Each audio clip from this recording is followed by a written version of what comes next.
Hello welcome friends. तो दोस्तों आज के इस वीडियोस में हम डिस्कस करेंगे द फ्रंटियर्स ऑफ क्रिटिसिज्म के बारे में। दोस्तों द फ्रंटियर्स ऑफ क्रिटिसिज्म, जिसे हम लोग lemon squeezer school of criticism के नाम से भी जानते हैं, यह एक प्रकार का क्रिटिकल एस्से है जो टी.एस. इलियट के द्वारा लिखा गया है। दोस्तों ये जो एस्से है इनमें टी.एस. इलियट भिन्न भिन्न प्रकार के विचारों को रखे हैं और यह एस्से है तो स्वाभाविक बात है कि यह बड़ा होगा, लेकिन हम यूनिवर्सिटी एग्ज़ाम के प्रोस्पेक्टिव से ये वीडियो बना रहे हैं तो इसीलिए हम यहाँ पे लिमिटेड कंटेंट को ही रखे हैं। तो आपके मन में सवाल उठ सकता है, अगर आप पढ़े होंगे तो आपके मन में सवाल उठ सकता है कि आपने बहुत सारे चीज़ को इग्नोर कर दिया। तो दोस्तों मैं आपको पहले ही बताया यूनिवर्सिटी एग्ज़ाम के प्रोस्पेक्टिव से हम ये वीडियोस बना रहे हैं, तो यहाँ पे हम लिमिटेड चीज़ को ही रखेंगे और जो कंटेंट हम बनाया हूँ उसी कंटेंट के माध्यम से, इस वीडियो के माध्यम से हम आप लोगों को उनको समझाने का प्रयास करता हूँ। तो चलिए वीडियो शुरू करते हैं। दोस्तों एक चीज़ आप याद रखिएगा, ये जो एस्से है द फ्रंटियर्स ऑफ क्रिटिसिज्म, इसी को lemon squeezer school of criticism के नाम से भी जाना जाता है। The frontiers of criticism is a famous critical essay written by T.S. Eliot, who is known as a great English poet, critic, dramatist and essayist of 19th century। दोस्तों ये जो एस्से है द फ्रंटियर्स ऑफ क्रिटिसिज्म, ये एक प्रकार का critical एस्से है जो टी.एस. इलियट के द्वारा लिखा गया है। टी.एस. इलियट एक बहुत ही महान कवि है, क्रिटिक है, ड्रामाटिस्ट है और एसेइस्ट है। और दोस्तों ये 19th सेंचुरी से बिलोंग करते हैं, कहीं कहीं पे आपको 20th सेंचुरी भी देखने को मिलेगा। The frontiers of criticism is a lecture given by T S. Eliot at the University of Minnesota in 1956। दोस्तों ये जो इससे आप देख रहे हो function of criticism, frontiers of criticism, यह जो है ना एक लेक्चर का पार्ट है और यह लेक्चर जो है ना 1956 में टी.एस. इलियट के द्वारा मिनेसोटा यूनिवर्सिटी में दिया गया था। और वो जो स्पीच दिए थे उसी स्पीच को एक बुक का पार्ट बना करके उसको पब्लिश भी किया गया था। It was reprinted in On Poetry and Poets, a collection of Eliot's critical essay in 1957।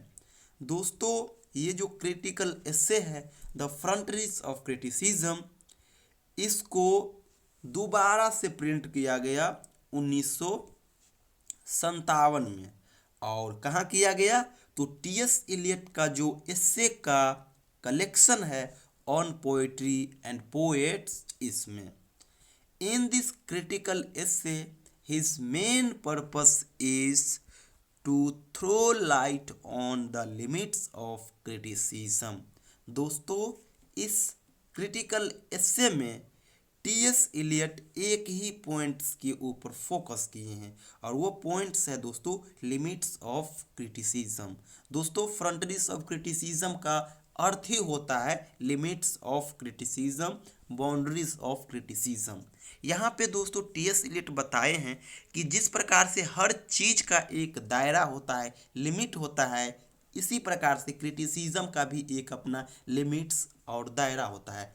जिस प्रकार से एक स्टूडेंट का जब एग्ज़ाम होता है ना, तो एग्ज़ाम उन्हीं सवालों के बीच से पूछा जाता है जो उनके सिलेबस में मेंशन है, यानी एक दायरा बना दिया गया है कि ये आपका सिलेबस है और अगर हम सवाल पूछेंगे तो इसी सिलेबस के बीच से पूछेंगे।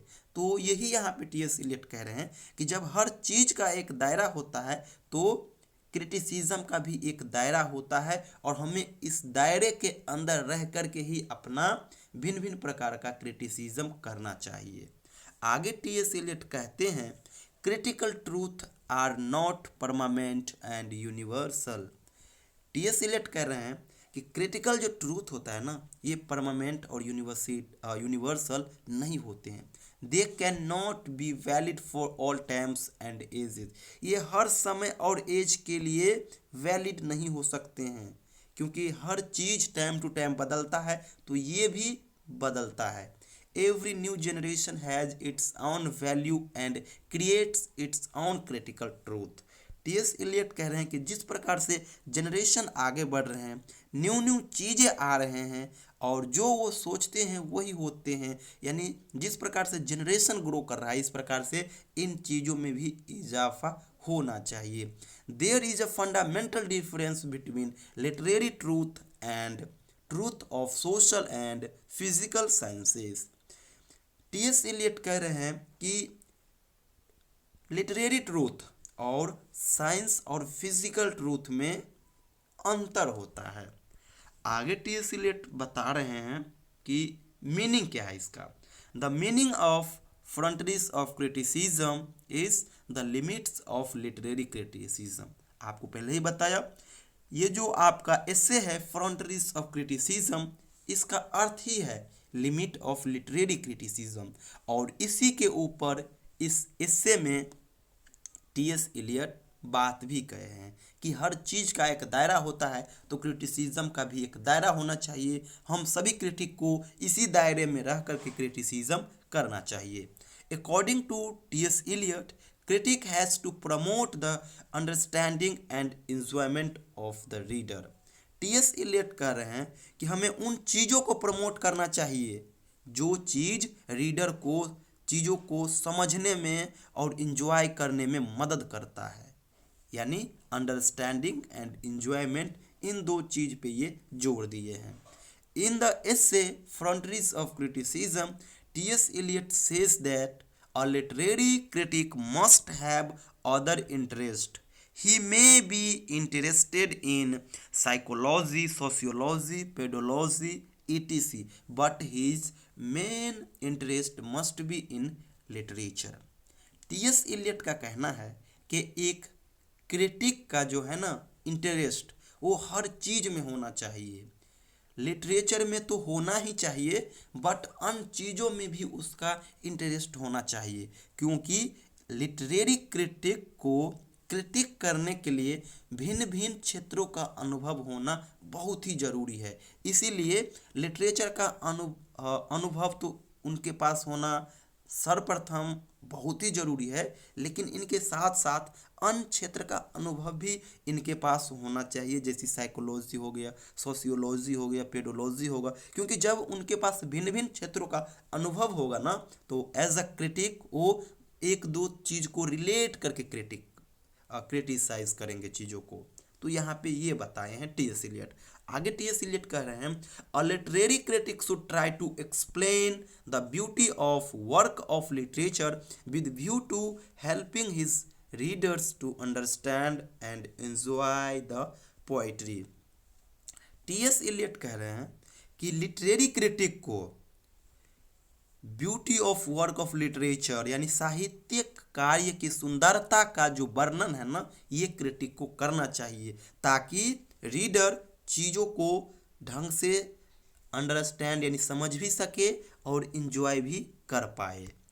आगे टीएस इलियट कर रहे हैं, according to T S Eliot, a literary critic must be of various experiences of life.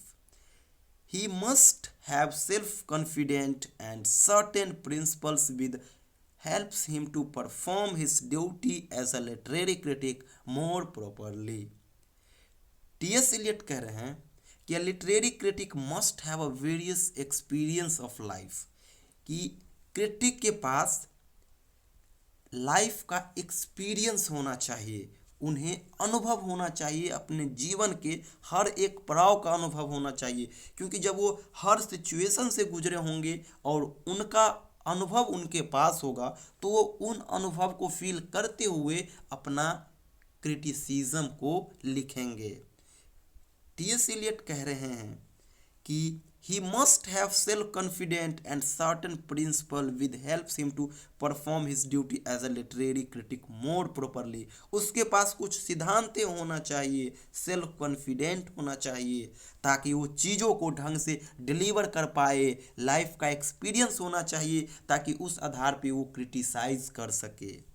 आगे टी.एस. इलियट कह रहे हैं, T S. Eliot says that poets have other interest beside poetry, यानी पोएट्री के अलावा उन्हें अन्य चीज़ों में भी इंटरेस्ट रखना चाहिए। Otherwise their poetry would be very empty, नहीं तो उनका जो पोएट्री है ना वो अधूरा लगेगा। क्योंकि जब एक पोएट हर क्षेत्र का जो अनुभव होता है और उस अनुभव के बेस पे वो अपना कुछ वर्क्स लिखते हैं ना, तो उनमें उसका वर्क्स ऐसे ही खिलता रहता है जब भिन्न भिन्न चीज़ों को वो मेंशन किए रहते हैं। लेकिन जब वो केवल पोएट्री को ही इंक्लूड करेंगे, दूसरी चीज़ को नहीं लिखेंगे, तो उसका पोएट्री खाली दिखेगा, एम्प्टी दिखेगा। So a literary critic must have extraordinary interest, इसीलिए क्रिटिक के पास अन्य चीज़ों का भी इंटरेस्ट होना चाहिए पोएट्री के अलावा।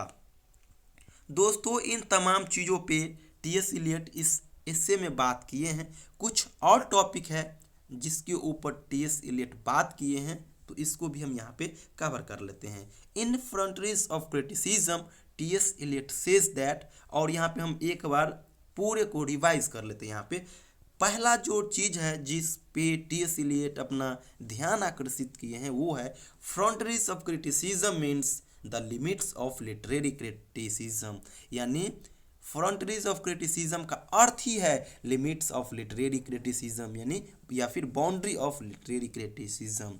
अगला दोस्तों, अ critic has other interest beside poetry, यानी क्रिटिक को जो है ना पोएट्री के अलावा अन्य चीज़ों में भी इंटरेस्ट रखना चाहिए। आगे जो कहें टी.एस. इलियट ये बताए हैं, critical truth are not permanent and universal. Critical truth जो है ना ये परमानेंट और यूनिवर्सल नहीं है, ये टाइम टू टाइम बदलता रहता है और बदलना भी चाहिए। आगे बोले हैं T S. Eliot, every new generation has its own value and creates its own critical truth.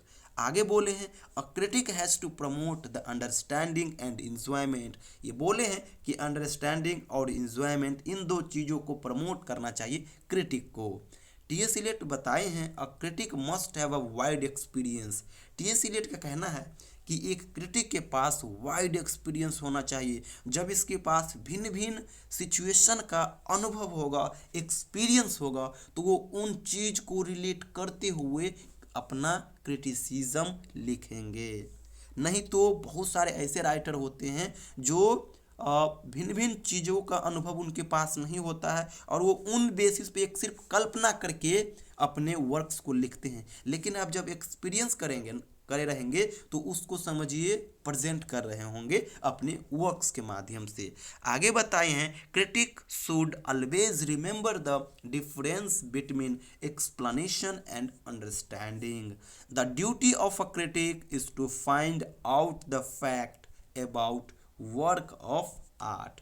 आगे बात की है T S. Eliot, the critic must be the whole man with principles and of knowledge and experience of life. Last में T S. Eliot कहे हैं कि the critic must be, यानी critic के जो है ना, क्रिटिक को होना चाहिए क्या, होल मैन, यानी परिपूर्ण होना चाहिए।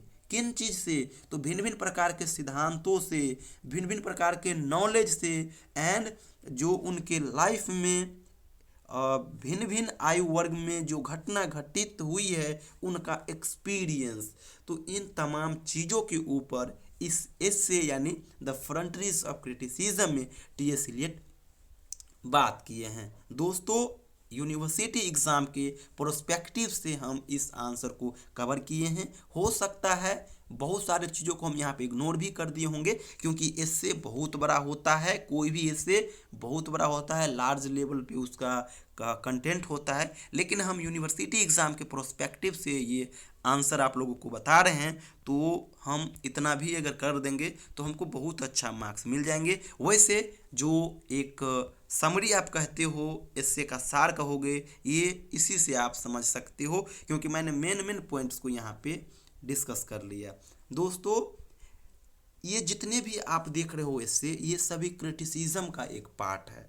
और क्रिटिसिज्म यानी क्रिटिक कहने का अर्थ दोस्तों सीधी बात में समझ लो कि एक का जवाब दूसरे जो देता है ना, वही क्रिटिक होता है। जैसे आप कहोगे कि कोई स्टेटमेंट आप दिया, लेकिन अगर दूसरे राइटर को अगर ये चीज़ भाएगा कि नहीं, ये जो स्टेटमेंट दे रहा है ना, ये यहाँ पे गलत है, यहाँ पे ये होना चाहिए, यहाँ पे वो होना चाहिए, और जब वो दूसरे क्रिटिक आपको ये सजेशन देता है ना, तो पहले टाइम में क्या होता था, सजेशन नहीं देता था, बुक ही पब्लिश कर देता था।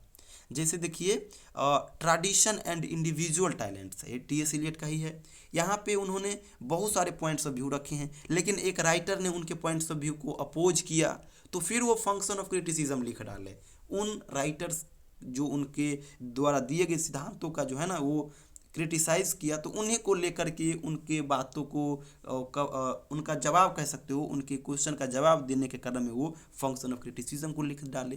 तो यही होता था पहले। क्रिटिसिज्म जो होते थे ना, वो एक का आंसर जब दूसरा देता था ना, उसको ढंग से समझा करके देता था, तो वो बातों से नहीं होता था, एक बुक ही आ जाता था। तो दोस्तों, यही है द फ्रंटरीज ऑफ क्रिटिसिज्म, जिसे हम lemon squeezer school of criticism भी कहते हैं। तो आई थिंक आप इनके माध्यम से समझ गए होंगे। साथ ही साथ मैं आपको बता दूं कि टी.एस. इलियट का दो और बहुत ही शानदार क्रिटिसिज्म है, जिसमें से पहला है tradition and individual talents, and दूसरा है फंक्शन ऑफ क्रिटिसिज्म। इन दो के ऊपर भी हम वीडियोज़ बनाए हैं, तो इस वीडियो के डिस्क्रिप्शन में लिंक दे दूंगा। वैसे चैनल पे लिटरेचर वाले पोर्शन में आपको उसका लिंक भी मिल जाएगा। थैंक यू सो मच दोस्तों।